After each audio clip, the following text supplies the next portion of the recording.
Very good morning to all of you. +1 commerce section के accountancy subject की इस online class में आपका स्वागत है। We are discussing the adjustments and the treatment of adjustments in the final account.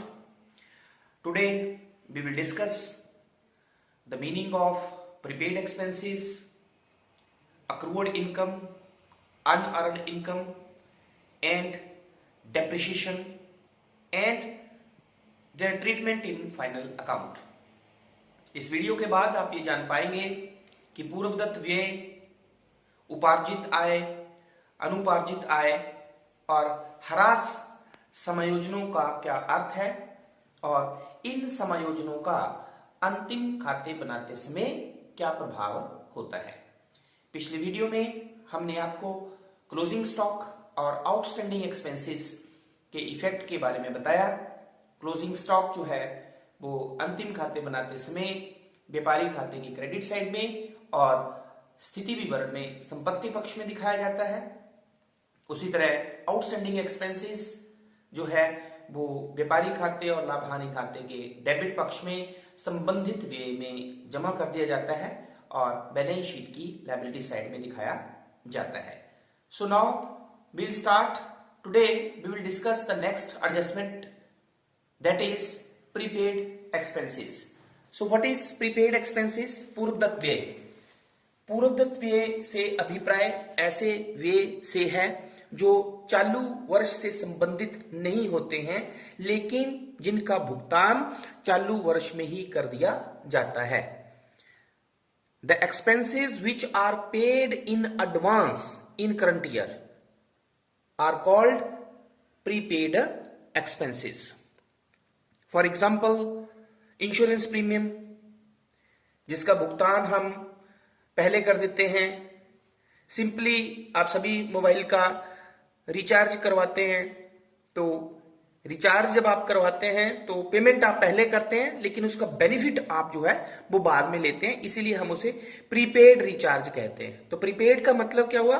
Paid in advance, जिसे हम पहले ही जिनका भुगतान कर देते हैं और लाभ हम उसका बाद में लेते हैं। ठीक है, तो इस एक्सपेंसेस की जो रोजनामचा प्रविष्टि होती है वो होती है prepaid expenses account debit to expenses account.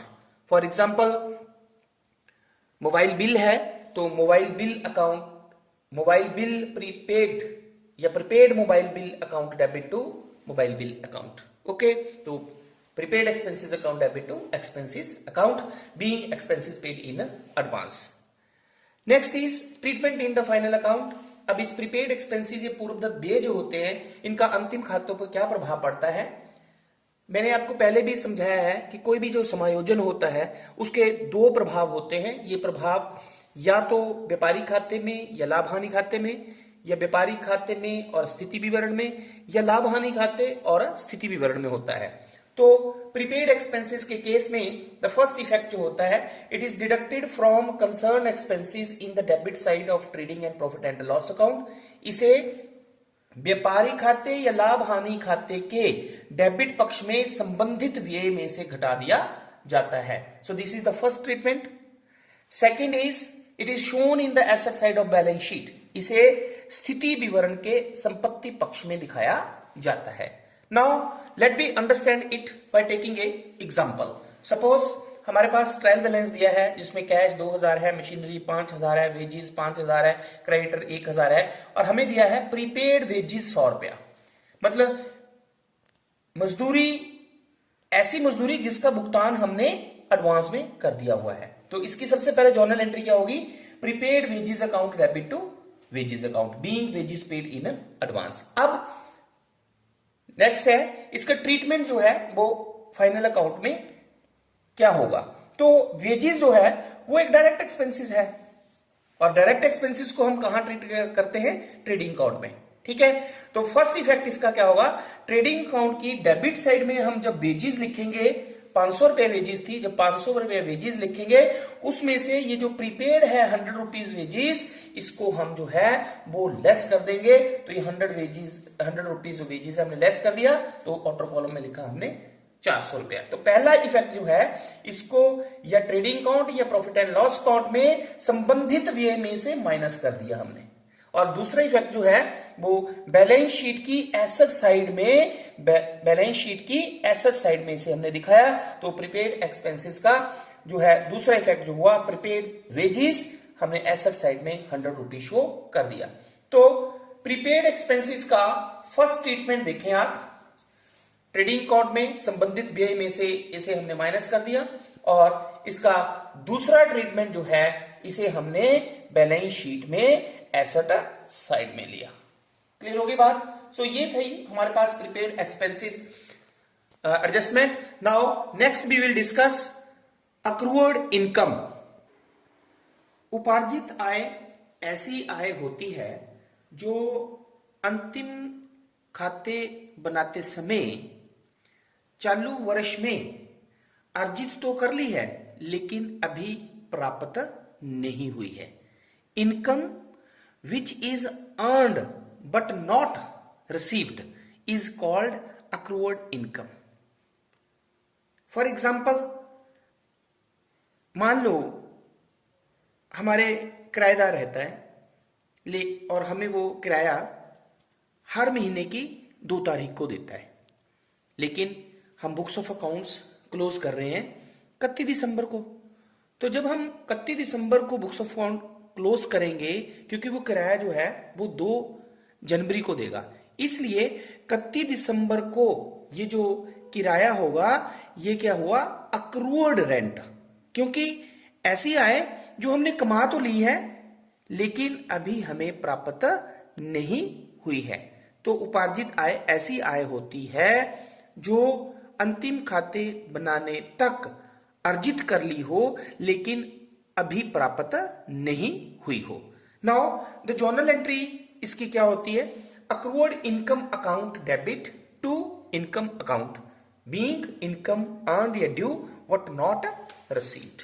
Okay, यहां पे अक्रूड इनकम का मतलब है फॉर एग्जांपल रेंट, तो हम यहां पे जर्नल एंट्री करेंगे accrued rent account debit to rent account.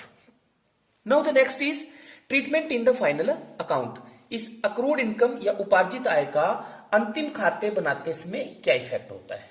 Number 1 is, पहला इफेक्ट होता है it is added in the credit side of profit and loss account. इसे लाभ हानि खाते के क्रेडिट पक्ष में संबंधित आय में जमा किया जाता है।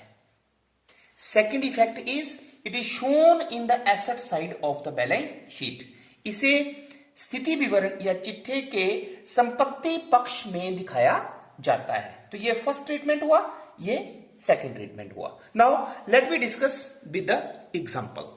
सपोज हमारे पास ट्रायल बैलेंस दिया है जिसमें कैश 2000 है, मशीनरी 5000, वेजेस 500, क्रेडिटर 1000 और कमीशन रिसीव्ड दिया हमें 500, और एडजस्टमेंट में समायोजनों में हमें दिया है अक्रूड कमीशन 100 रुपया। इसका मतलब ये 100 रुपया वो कमीशन है जो हमने कमा तो लिया है, अर्जित तो कर लिया, लेकिन अभी हमें रिसीव नहीं हुआ है। तो सबसे पहले इसकी जर्नल एंट्री क्या करेंगे, accrued commission account debit to commission account 100 rupees being commission earned what not received.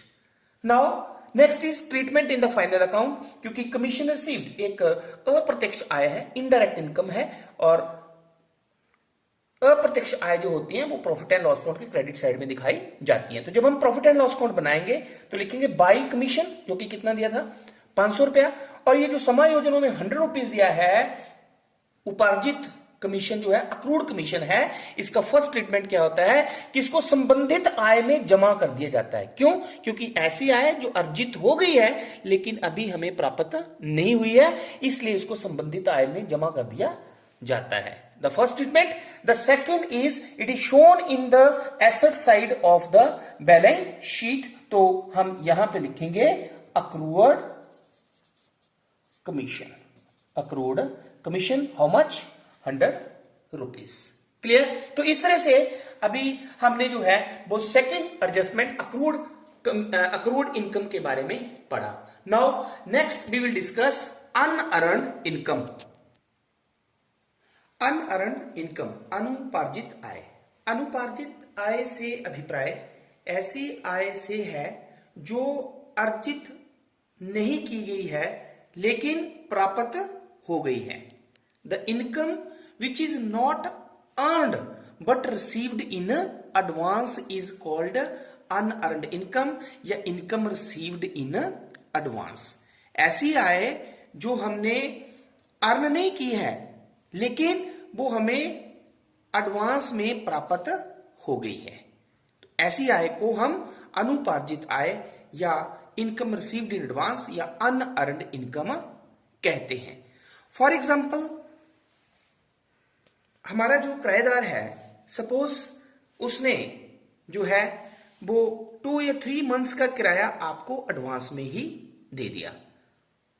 Books of accounts हम क्लोज करते हैं 31 दिसंबर को, लेकिन 31 दिसंबर को ही आपको जनवरी महीने का, फरवरी महीने का या मार्च महीने का 3 महीनों का किराया जो है वो अगर पहले ही मिल जाता है तो इस आय को हम क्या कहेंगे? Unearned income, income received in advance. तो अनअर्नड इनकम की जर्नल एंट्री जो होगी that is income account debit to unearned income account being income received in advance. For example, हमारे पास अगर रेंट है तो एंट्री हो जाएगी rent account debit to unearned rent account. After that we have treatment in the final account. अंतिम खातों पर हम इस अनुपार्जित आय को किस तरह से लेंगे? तो सबसे पहला इफेक्ट होगा इसका deducted in the credit side of profit and loss account. इसे लाभ हानि खाते के क्रेडिट पक्ष में संबंधित आय में से घटा दिया जाता है।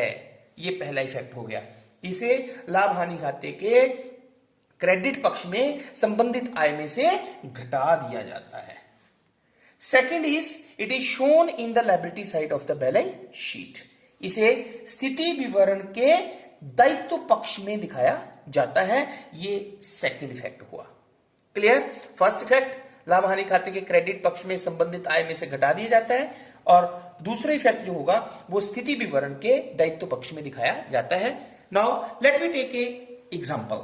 Suppose we have given the trial balance जिसमें कैश, मशीनरी, वेजेस और रेंट रिसीव्ड हमें दी गया है 1000।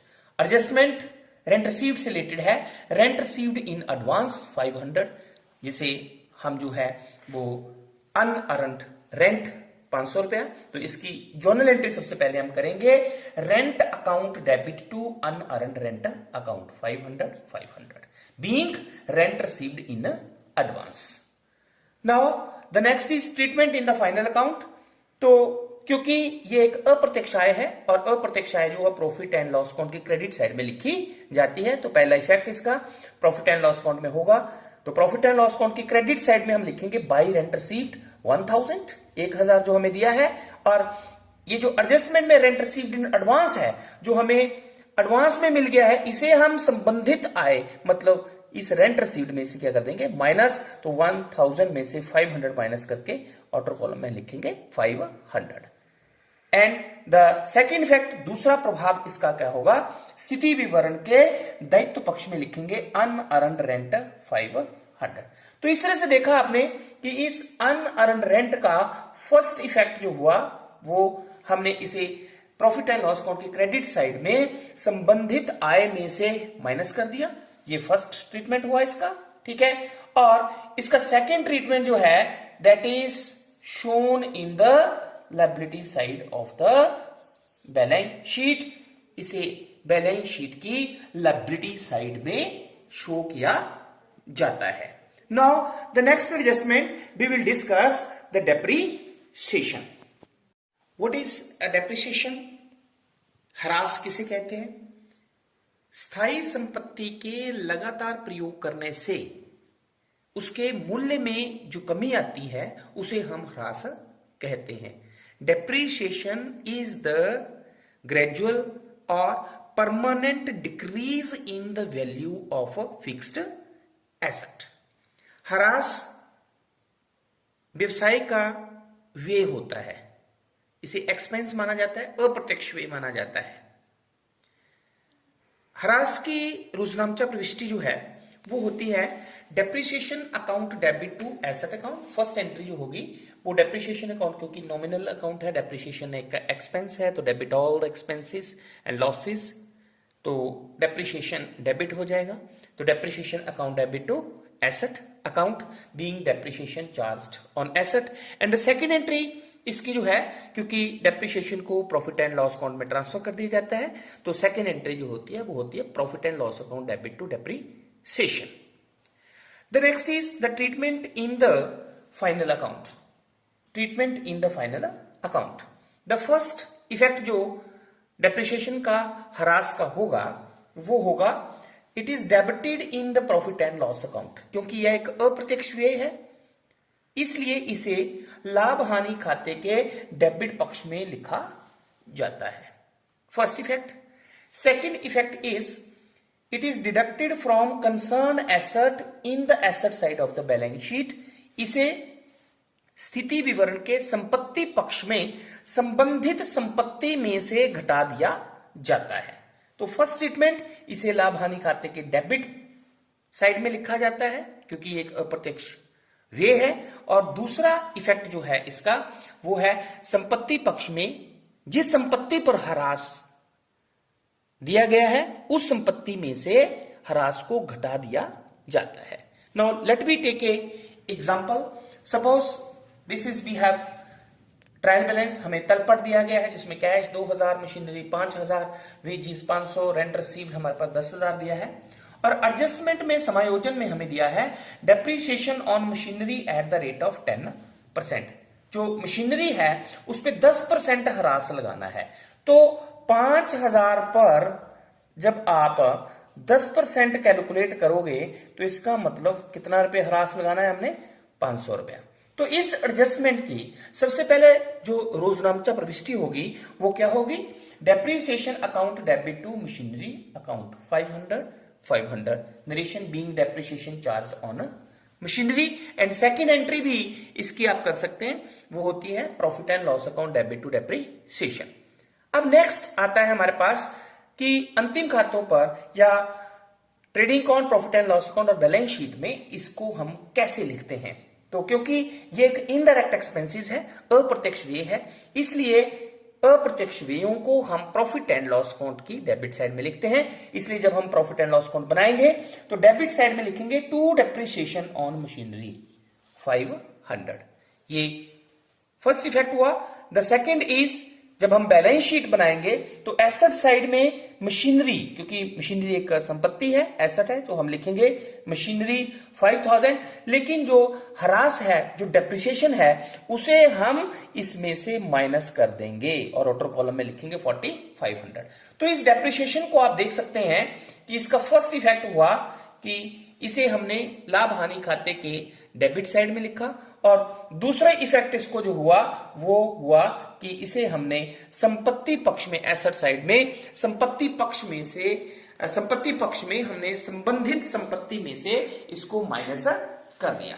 तो इस तरह से आज के वीडियो में हमने प्रीपेड एक्सपेंसेस, पूर्वदत्त व्यय, उपार्जित आय अक्रूड इनकम, अनुपार्जित आय अनअर्न्ड इनकम या income received in advance, and depreciation, ह्रास, समायोजनों का अर्थ और इनका final accounts, profit and loss account, balance sheet और ट्रेडिंग अकाउंट में क्या प्रभाव पड़ता है, ये हमने डिस्कस किया। तो आई होप कि ये एडजस्टमेंट्स आपको अच्छी तरह से समझ में आ गई होंगी। Thank you very much.